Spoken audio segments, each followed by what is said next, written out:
स्वराज मराठीमध्ये आपलं स्वागत आहे। सर्वसामान्यांचा आवाज, निर्भीड, बेधडक, स्वराज मराठी। सांगली जिल्ह्यातील खानापूर तालुक्यातील व विटा शहरात खबरदारी घेत कायदा सुव्यवस्था अबाधित राखण्यासाठी आता विटा पोलीस सज्ज झालेत। कायदा हातात घेणाऱ्यांना आता विटा उपविभागीय पोलीस अधिकारी विपुल पाटील व विटा पोलीस ठाण्याचे पोलीस निरीक्षक धनंजय फडतरे यांनी सज्जड इशाराच दिलाय। विटा पोलीस ठाणे हद्दीमध्ये असलेल्या सर्व गावांमध्ये आपापल्या बीट अंमलदार यांनी पेट्रोलिंग व गस्त वाढवा, प्रत्येक ग्रामीण भागात सतर्क रहा असा आदेश देण्यात आला। तर वरिष्ठ पोलीस अधिकारी आता रस्त्यावर उतरल्यानं गावगुंड व टवाळखोरांची चांगली पळापळ झाली।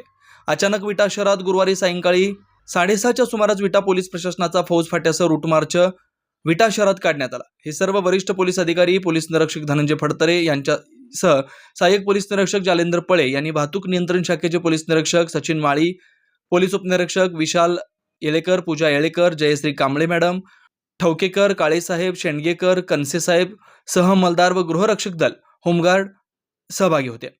कायदा व सुव्यवस्था अबाधित राहावी, शांतता राहावी याकरता विटा पोलीस ठाण्यापासून हे सर्व अधिकारी पायी रूट मार्चमध्ये सहभागी होत छत्रपती शिवाजी महाराज चौक ते 2 तासगाव रोडने, मुल्ला गल्लीतून, आडव्या पेठेतून पाण्याची टाकी, गांधी चौक, कराड रोडनं, क्रांतिसिंह नाना पाटील यांच्या पुतळ्याजवळून, मॉडर्न हायस्कूल रोडनं, शकून फील्ड्स व मायनी रोडनं, वनक्षेत्र अधिकारी कार्यालयापासून, चौंडेश्वरी चौकातून, सावरकर नगर चौक मार्गे, खानापूर रोडने, एसटी स्टँड समोरून ते पोलीस ठाणे येतेपर्यंत हा सदर रूट मार्च काढण्यात आला।